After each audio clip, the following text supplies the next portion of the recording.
The three stages are growth, grit, and grace. And like a few minutes ago, you were talking about instant success. I think instant success from the outside looking in may be true, but there are outliers and unicorns farting pixie dust. But in the real world, it's grit. I would take somebody with grit over talent anytime. 100%. And I love you for putting grace in a business. I really do think nice guys finish first. I do want to teach the world that you don't have to compromise who you are as a human to have financial and business success. I love that you have grit and grace in there. Attention is the #1 asset. Vayner Nation, how are you? Welcome to the podcast. There are very few people on earth that I'm willing to break New Year's resolutions. My New Year's resolution, one of the silly ones, was to not do virtual.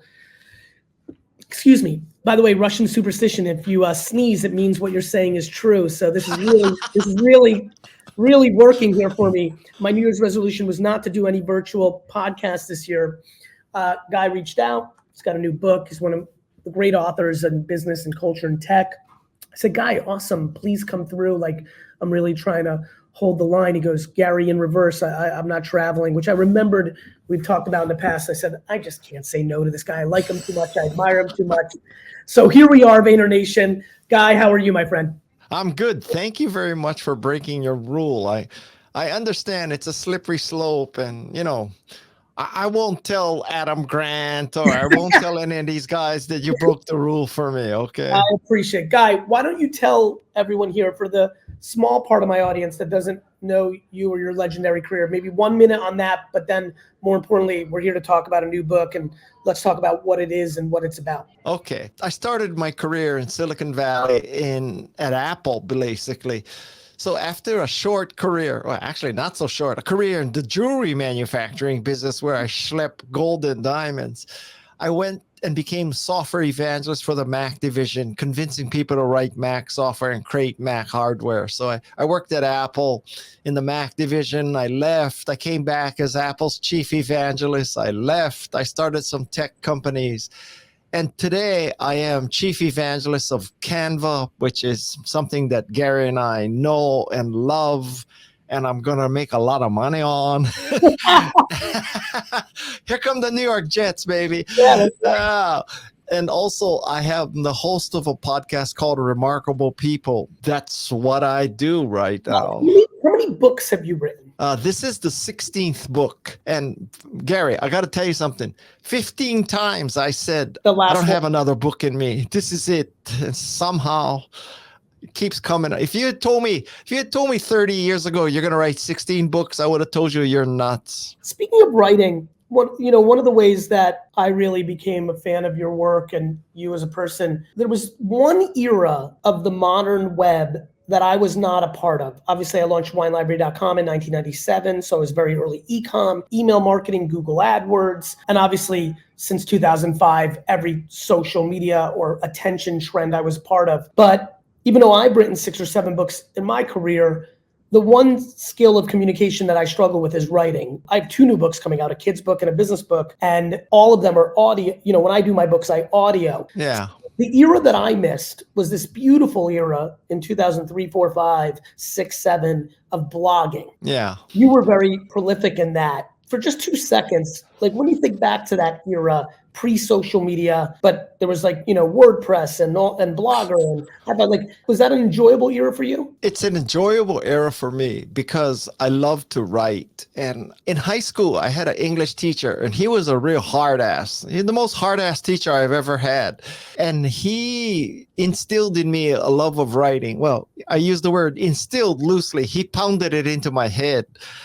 And, one thing I learned, Gary, and I also learned this from my podcast about remarkable people, is that when you look back, the coaches and the teachers and the bosses who are the hardest on you taught you the most. And, there's a lot of young people listening to this, and you might be tempted to go find that easy professor, easy boss, easy everything. And I'm not saying you're going to regret it, but 20 years from now, if you're working for a real hard ass like Steve Jobs, you're going to say, God, that was the best experience. Yeah. It makes so much sense. I think, I often say adversity is the foundation of success. And you know this, maybe it's because we're graying up and every generation does this. I believe it's because these kids are so fortunate to have so many options as they do today that we didn't have. But, people are no question struggling with accountability and struggling to be comfort in adversity or being patient. And I think, you and I are lucky that we grew up in eras where in some ways we didn't have the option. Even the Steve Jobs and others, it did take years. We didn't have this instant wealth, instant fame ecosystem. Literally a kid today will post something mundane and silly on TikTok and overnight, within 24 hours, amass 100,000 followers and start on a journey of being known, get a hoodie company DMing them and give them $5,000 to wear it. And, and that level of speed and it's kind of like the data around people that win lottery tickets, they lose all their money. There's less sustained obsession with building something sustainable.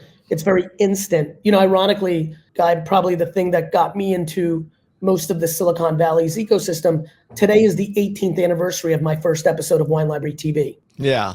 Wow. And I did that show every day for 5 years, every day. Yeah.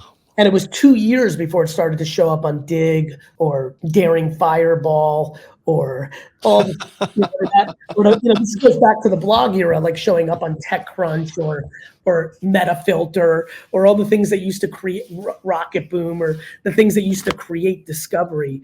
Anyway, nonetheless, I'm reminiscing because I enjoyed my time with you. Talk to me about Think Remarkable. Yeah. So Think Remarkable, basically with the Remarkable People podcast, I've had about 250 interviews with remarkable people like GaryVee and Jane Goodall and Neil deGrasse Tyson, Steve Wozniak, Stacey Abrams. I bet you never thought you'd hear your name in the same sentence with Jane Goodall. There you go, Gary. I finally made it, my brother. And what I figured out looking back over the 220 or so episodes is, I have 220 hours of great inspiration and information.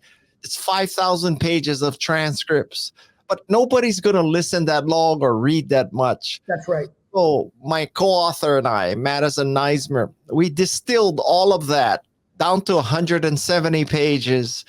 And the filter was my 40 years of experience. So this is not an interview book where it's just the transcripts, chapter by chapter, organized by person.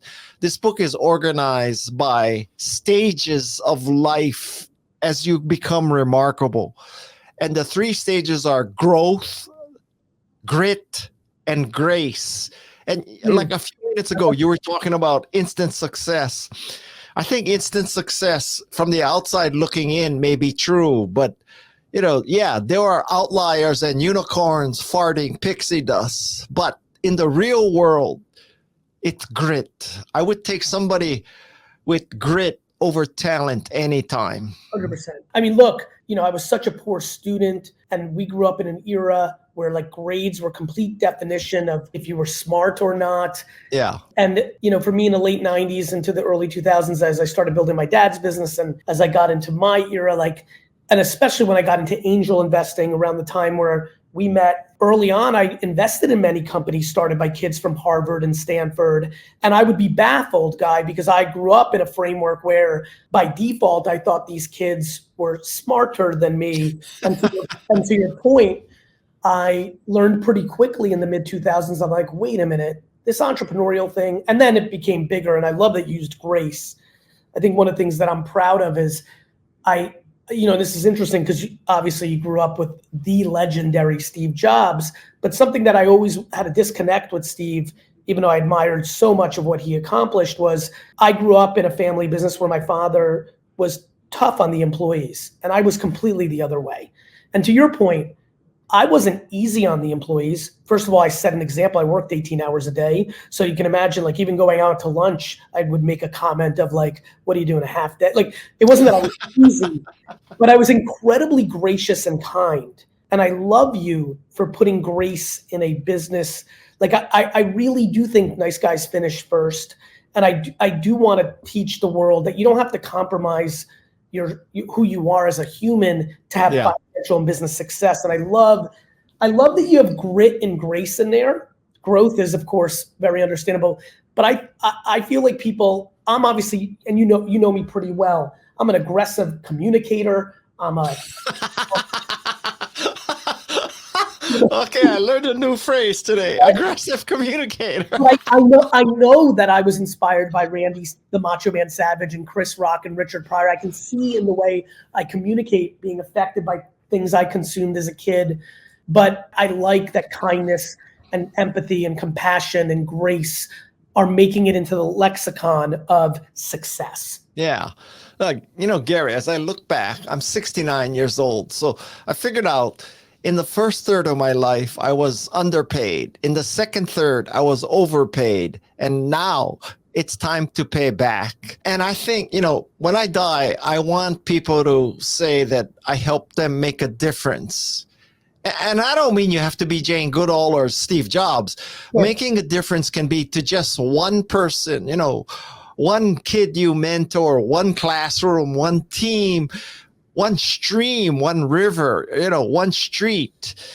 And the way that it works, and I hope people understand this, that this is not a typical self-help book where, in 48 hours, I can teach you how to be remarkable. That's a bullshit lie.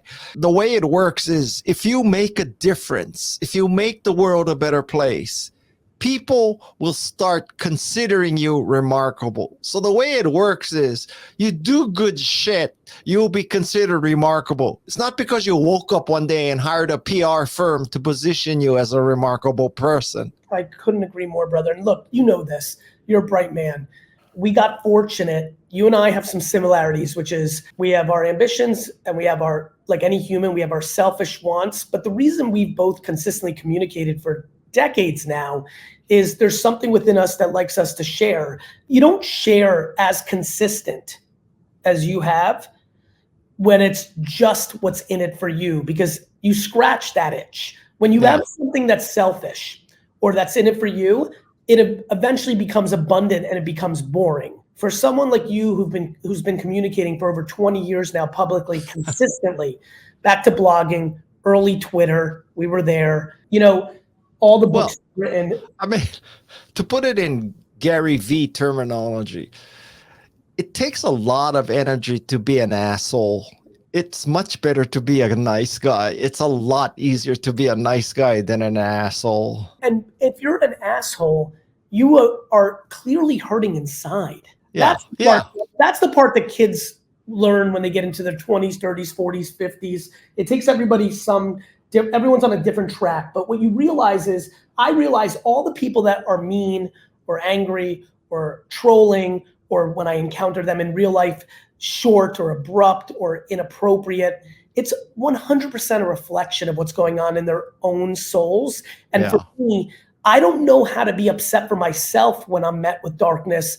I'm only built, parented, and luck of the DNA, I default into compassion for them. Yeah. I mean, I think, it may be, Gary, that you're third generation or second generation American? You're first? I was born in the Soviet Union, Guy. You were born in the Soviet Union? I was, brother. So now, obviously, I was very young. I was 4, 5, but I grew up, I lived in a studio apartment with 7, 8 family members in Queens, New York for a couple of years when we first came. Like, I went on one family vacation. We stayed in a Holiday Inn in my entire childhood. Like, I really lived it. So my gratitude is off the charts. Yeah. So, you have kids now, right? Yes. And like, I'm third generation and I worry about this. So you must really worry about this, because it seems to me like every succeeding generation, they're getting it easier and easier. And I'm not saying I suffered and, I came from a lower middle income family. So I wasn't poor, but I wasn't rich. And, so I don't want to, but I worry. Yeah, well, I'll tell you why, and I'm sorry to jump in. I apologize for jumping in, but let me say this, because I want to give you some flowers. Regardless of where someone starts their journey, what you represent, there's people who are third generation upper middle class, but they were the fourth generation or the fourth generation. they were the individual that took the family to the moon, right? There's some people doing Gen 1, Gen 2, Gen 3. As you know, many people, you know, the thing you probably worry about, I mean, I do, like, we see the ups and downs of what the dollars do, but like, it's not that you grew up quote unquote poor, but let's call a spade a spade. You, over the last 50 years of your career, have changed the trajectory financially of your family. Yes. And you're the one who sees it most up close and personal of the biggest divide. It was a slow and steady climb. You created that multiple jump, and you can see it, and you see what ends up happening with prosperity. And America has had unlimited prosperity now for a long time. A lot of families go through it, is the thing that most people struggle with that work for things. They see entitlement up close and personal. Yeah. Entitlement and lack of accountability drives people that are accountable crazy. You called it, bro. You called it. It's real. And so, look, you know, again, and then I mentioned it earlier, the thing that the kids have, kudos to them. I mean, my mom and I joke all the time that if I was growing up right now in this era where you could start a Shopify store and have a TikTok, she even said a joke the other day. She's like, forget about college. Definitely not, you wouldn't have graduated or gone. She goes, but forget about high school. She's like, I'm not even sure if you would have graduated middle school. She's like, because by 4th and 5th and 6th grade, I was checked out selling baseball cards. Like, I think the other thing that I have a lot of empathy for these kids, they don't want to go work at Kmart, you know, or Starbucks for 15 or 20 bucks an hour. They literally know that in their hands, the devices started by the pioneers of technology that you grew up with have given them so many goddamn options. Yeah. My big thing to the kids is, if you're not winning with all these options, then you need to be accountable and realize you suck, not the world. Tough love from GaryVee, baby. A little bit. It's, you know, if you have all these options and you don't want to do this grind work because you have all these options and then you're not winning, don't blame the algorithm. Don't blame the audience. Don't blame your parents. Blame yourself. That's how you'll actually get there. Yeah. So let's go back to Remarkable, because we're just having fun because we enjoy each other. Like, talk to me about the things that really stand. You've really been around remarkable people. You've obviously got the podcast, interviewing so many of them. So you've been thinking about it, your writer's mind, analyzing, pulling out. Give me here on the podcast, like, one thing that is very obvious to you that might be a little more subtle, or if it's tried and true and cliche, which one is like, oh my God, this is one of the things for damn sure. Well, for damn sure, every one of the people that we interviewed, the remarkable people we interviewed, they had a growth mindset. They did not believe that, you know, they are what they are. They cannot be any more, nor did they believe they cannot be any less. So they were always trying to make progress. They were always trying to learn new skills. They always had intellectual curiosity. And they seldom, if ever, rested on their laurels. And never get high on your own supply. Yeah, they never. To my knowledge, I don't have any billionaires on my podcast. Certainly not any hedge fund managers. Yeah, and I think to your point, I mean, I think a lot of people that have that DNA, I actually think they enjoy the game. Like, for me, there's many behaviors I do that is not maximizing my wealth. It's maximizing my enjoyment of being a builder. Yeah. Well, at the end of the day, Gary, I mean, what do you want people to say about you? And what do I want people to say about me? And it's not because you bought the New York Jets, or it's not because I donated a building to Stanford, which I'm not going to do. Seriously, if I had beaucoup bucks like that, donate building bucks, I would give it to the community college system of California. That's who needs the money. That's right. I think one of the things that has kept me from often publicly talking about what I do in nonprofit is I just watch everyone use nonprofit as a thing to build themselves up. Right. Right. To your point, if you're going to donate, Stanford's the last place that needs it. You're doing that for you. Yeah. You walk by the campus that you learned from, and it's obviously an amazing institution, but you want to see your name there. And I get it. You want your grandkids to say, like, I think it's highly valuable. But if you're really trying to really make an impact, there are many, I mean, by the way, that's how I got into the 2 boards I'm on. Pencils of Promise and Charity Water. All their work is done predominantly in Africa, and all of it done predominantly on things that make no sense to me, which is it is 2024 and 850 million people on earth do not have access to clean water. How can that be? That's how I get excited. Like, look, there's a tornado or an earthquake, or there's many things in America that, but man, that one I don't know, like every night, like I think about it a lot. I'm like, how is that, like, clean water? I live in a community of farm workers, and I support an organization called Digital Nest. And the whole premise of this organization is to give Hispanic kids an alternate career path than agriculture. Don't get me wrong. There's nothing wrong with agriculture, okay? But you should have options.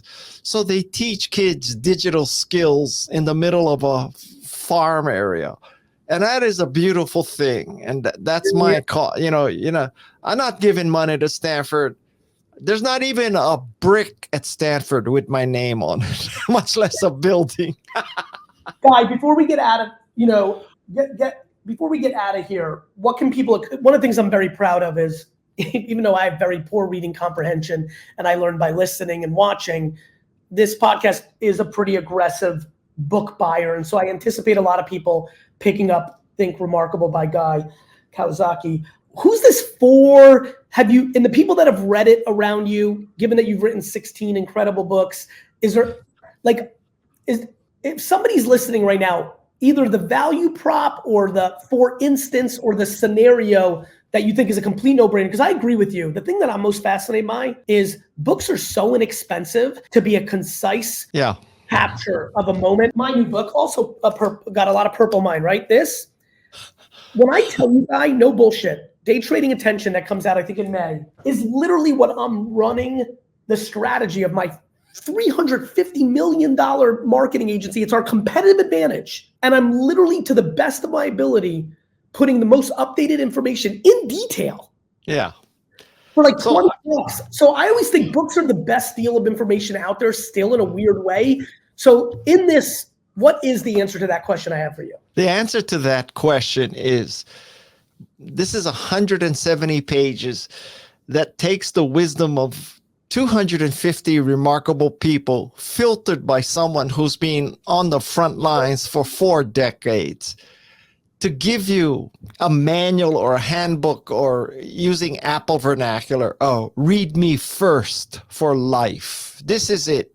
This is the book that I want to be remembered for, that it helped Gen Z. It helped Gen Z figure out how to be happier.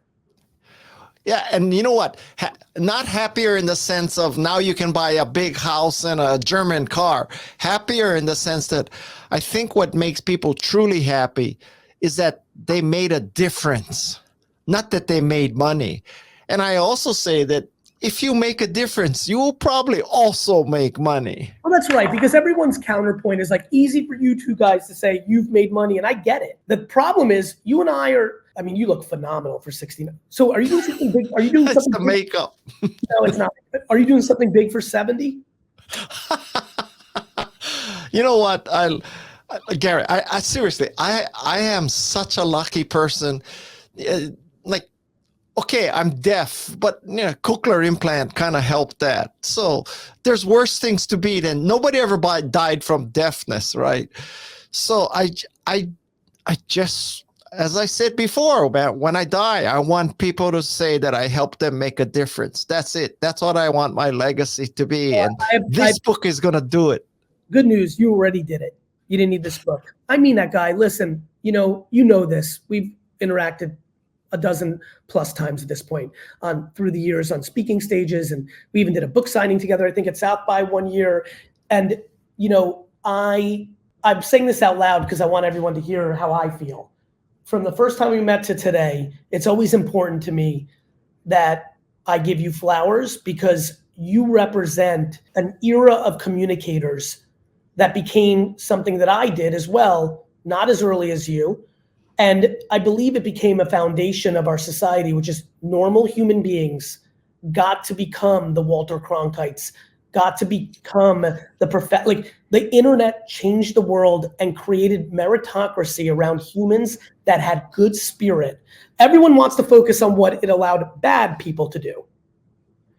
Right. You know, you and I, especially, 5, 6, 7, 8, 9, 10, there was so much focus on what it was allowing good people to do. And I think you're one of those good people, and I think you will be remembered fondly with or without this book coming out, because you've put in the work over the last 3 decades. You just have. Oh, thank you. Anything so Gary, your blessing on this book means the world to me, because I know you're such a hard ass and you don't tolerate bullshit. So yeah, I don't your fans to read this book. Yeah, they will, Guy. Honestly, the thing I'm really I'm actually very proud of it. I'm shocked how many people reach out to me and talk about the bump on sales. And I'm a businessman, so like, I'm not scared of commerce. I'm not scared of entrepreneurship. I'm not scared of, things selling. And I'm very proud of that. They just will. I know this audience. I know that, what you did that is especially remarkable. How many pages? 170. Yes. I mean, again, people that have, I don't have reading comprehension, but the people that do, like the speed in which they're going to be able to, this is a one-night book for some people. Yeah. Which is massive and very, that was actually the biggest concern of mine. I decided to put out my best secrets of social media, and creative.